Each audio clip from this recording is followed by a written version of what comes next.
नमस्कार दोस्तों, notice nation में आप सभी का स्वागत है। दीपावली भारतवर्ष में मनाने जाने वाला सबसे बड़ा त्योहार है।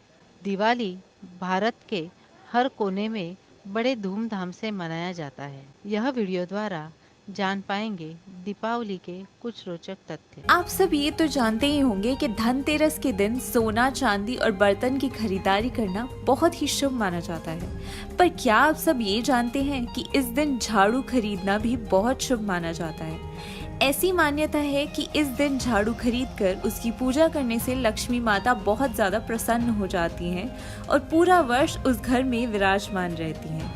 झाड़ू के अलावा धनतेरस के दिन नमक, साबुन और धनिया भी घर में लाना बहुत शुभ माना जाता है। इसके अलावा क्या आप ये जानते हैं कि कुछ ऐसी चीजें भी हैं जो आपको धनतेरस के दिन नहीं लेनी चाहिए, जैसे कि कांच के बर्तन, लोहा, एल्युमिनियम, काले वस्त्र, नकली जेवर और गिफ्ट्स।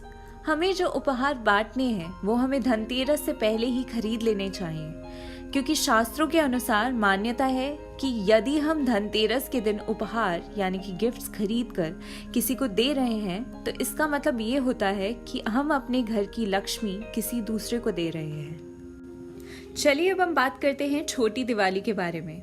हम सब ये तो जानते हैं कि दिवाली का त्योहार श्री रामचंद्र के अयोध्या लौटने और बुराई पर अच्छाई की विजय का प्रतीक है।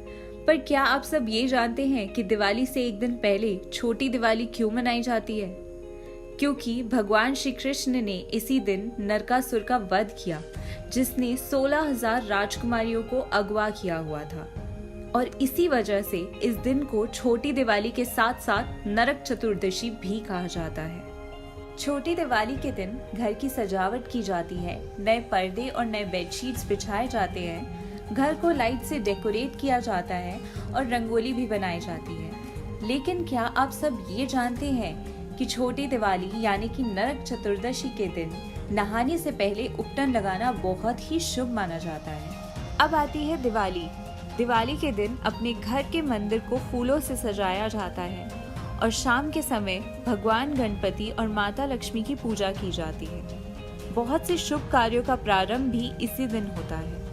लोग इस दिन नए कपड़े पहनते हैं, घर घर में सुंदर रंगोली बनाई जाती है और दिए जलाए जाते हैं। लेकिन क्या आप ये जानते हैं कि दिवाली के त्योहार तक सारी फसलें कट जाती हैं और नई फसलें उगाई जाती हैं?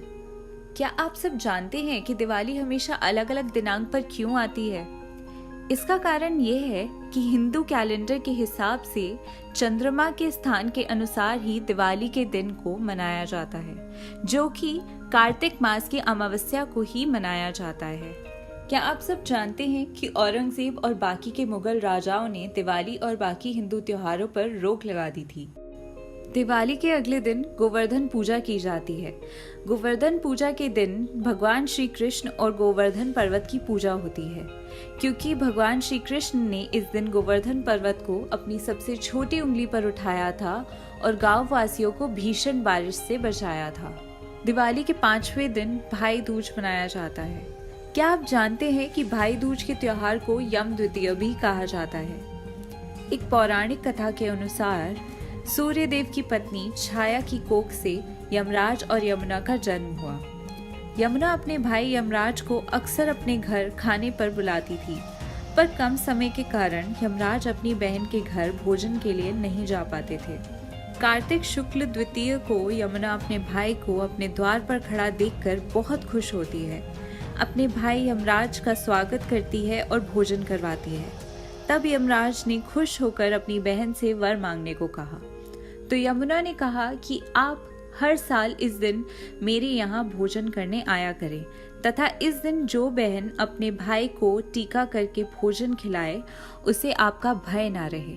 यमराज तथास्तु कहकर यमपुरी चले जाते हैं।